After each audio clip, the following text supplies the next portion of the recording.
What's up, beautiful people? In this video, it's going to be kind of informative in the sense where we're going to learn the difference between peat moss and coconut coir. Let's get to it! What's up, beautiful people, and welcome to another episode of Don't Keep Up With the Joneses. Don't keep up with the Joneses. Don't keep up with the Joneses. Don't keep up with the Joneses. Don't keep up with the Joneses.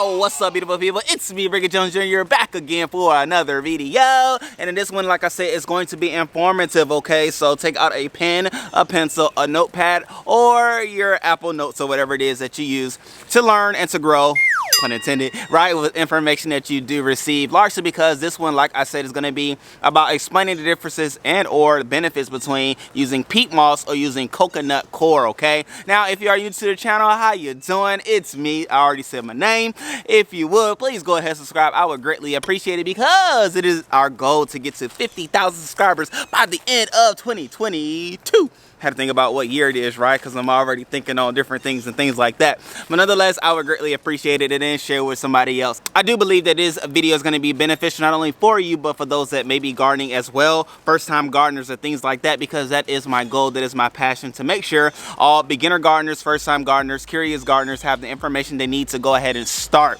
Because once you start, it becomes easier. However, the hardest part about gardening is starting. And then once you start, I promise you, you do not stop. You will not quit. You just keep growing and growing and growing and growing and growing and growing. And for those that have been gardening, you already know what I mean. Y'all can go ahead and smash that thumbs up if you already know. Like, once you start with like one flower bed or one grow bag, if that's what you're growing with or using, you'll then have like 15 before you know it.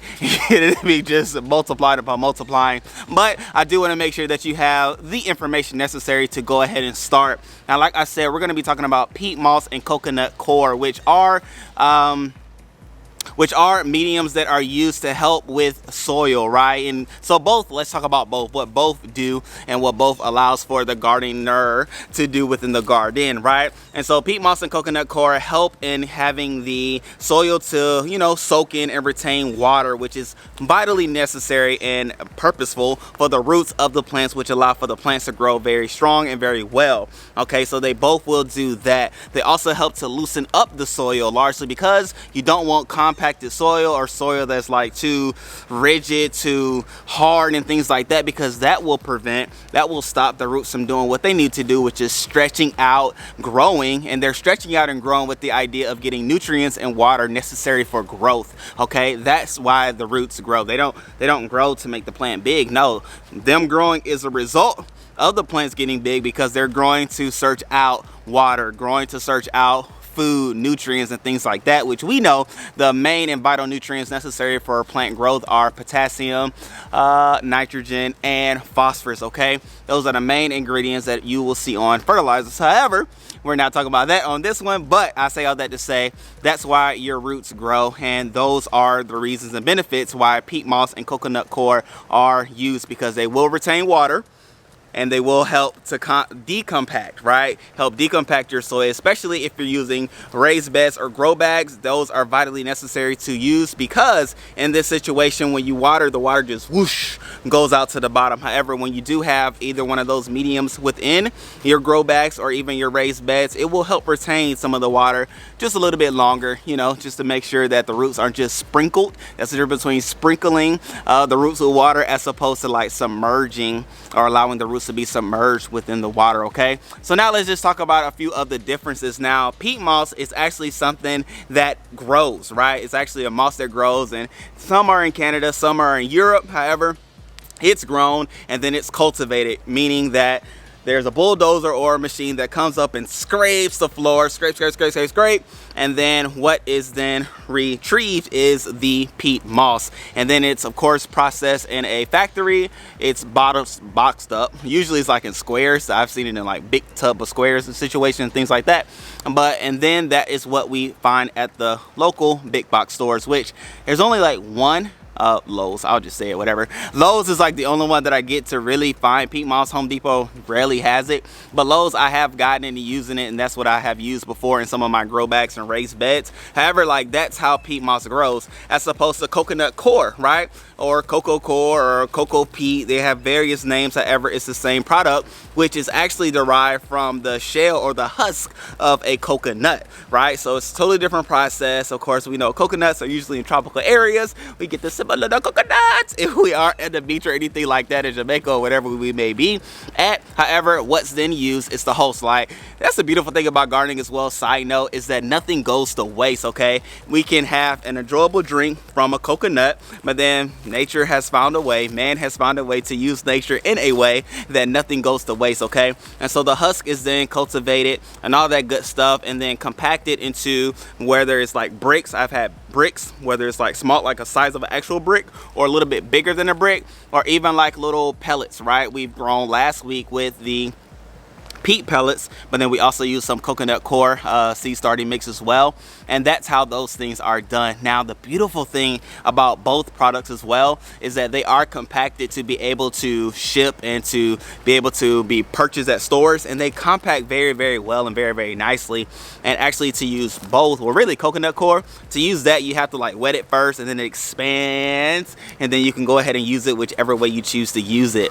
Now, the funny thing about peat moss is that it actually repels water. I don't know if you all paid any attention to one of my seed starting videos, and it was like high in peat moss, and when I watered it, the water just stayed at the top and slowly drained down, because naturally peat moss repels water, as opposed to coconut coir. It's gonna hear it, or not hear it, it's gonna receive it, and it's gonna soak it in quick, bow.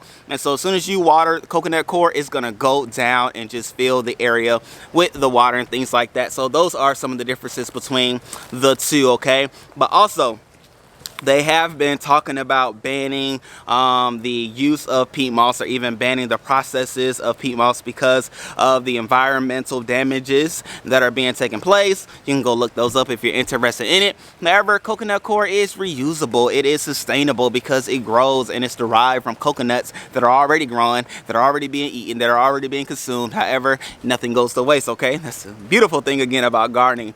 And so, you know, those are differences with that. Now, if one was to say which one is better than the other, pick your pick, right? I personally prefer coconut coir than peat moss, with various reasons, right? I will say there are a negative aspect to coconut coir, which is they are usually salty.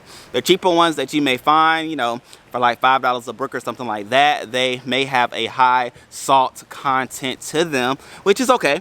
All you have to do is just soak it in water, drain, soak it in water, drain, soak it in water, drain, and then you'll be able to, you know, wash off ideally some of that salt that is being trapped within the coconut coir itself, largely because coconuts grow along like salty water areas and things like that. So if you put two to two together, it all makes sense. And that's even as well, another side note, the beautiful thing about gardening, you get to experiment and learn why certain things are the way they are because of what goes into growing them, where they are growing, the nutrients, the water, all those things play a part in the outcome that you get when you are gardening, which those that are gardening, you'll know, and the beginner gardeners that are getting started, you'll come to realize as well. But nonetheless, that's coconut coir, right? But then, like I said, it does take in water, absorb it, spreads it, all that good stuff so beautifully, which is like, again, why I like to use it. But then you can find it in various areas, be it Amazon, be it Home Depot, be it Lowe's. They are there in abundance, more so, right? But then I personally just like to use it because even too, you can reuse it, right? I said it was reusable in another statement, but nonetheless, you can reuse coconut coir in a sense where if you are seed starting in the pellet situation and they don't actually grow, all you have to do is open up the pellet scenario and just take everything out, rinse it, and they'll be good to grow again, okay? You can use it whether it's filling in a situation like that, which is a grow bag, or in your raised bed scenario, you can do it with the coconut coir. I do want to mention that neither one of them, both peat moss or coconut coir, has any nutrient value to it or with it. So you have to add all of those different things, be it with fertilizers, if it's, you know, granular, or if it's like a liquid fertilizer, you have to add it because it doesn't have any those beneficial benefits or qualities for your vegetables and for your food. So I say all that to say, if you are using it for raised beds or grow bags, do make sure you add some compost to it, even if it's like an equal amount. So let's say it's a 5-gallon grow bag and, you know, you may be making your own mix like yours truly. However, in that mix, you do want to make sure that it's equal. So let's say it's 2 gallons of coconut coir, 2 gallons of compost, and then you can add whatever fertilizers or whatever else you want to add to it, okay? Actually, because you don't want to fill your raised bed or your grow beds all the way to the top, because mulching does help, right? And so even in here, I have some leaves, mulching at the top, or you can use mulch, which is like wood chips and things like that, or you can use straw, or you can use hay,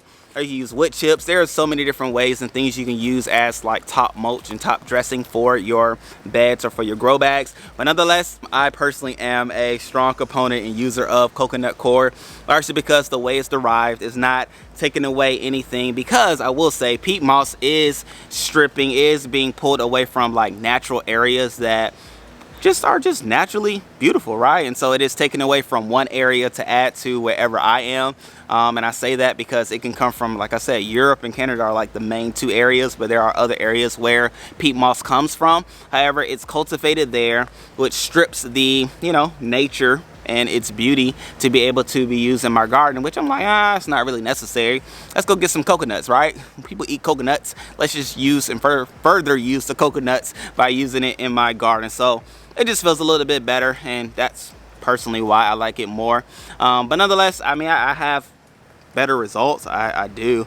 I haven't necessarily like waited. I might have to do a competition, which one does better. But in it all, like I said, grow it, try it out. So I did want to make sure this information did get out there, because you may be starting your garden this spring or this summer and you're like, which one should I choose? Which one should I do? And like I said, you know, pick your pick. I gave various reasons and circumstances why one could be used over the other, or why you would choose one or the other. Now, let's say I didn't maybe say any beneficial things for peat moss, and very beneficial is that not only it will repel naturally the water, but once it does absorb the water, it does hold the water for a long period of time. So maybe you don't have access to coconut coir and peat moss is all you have, go for it, okay? It's better than using nothing.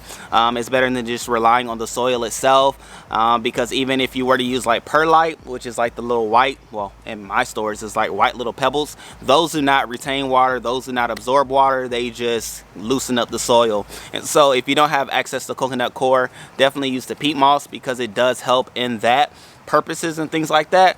But you know, pick your pick. If you have the option of both, like I do, I definitely choose coconut coir. However, the choice is yours. I just want to make sure you are informed, because you are going after it, which I'm excited for you to do, because obviously I love gardening. I'm all about gardening, and I hope for more people to garden. However, with that being said, I do want to make sure you have information so that when you go to the store, you have knowledge on which one to grab, which one to pick, which one is for you, okay? Or which one is not for you.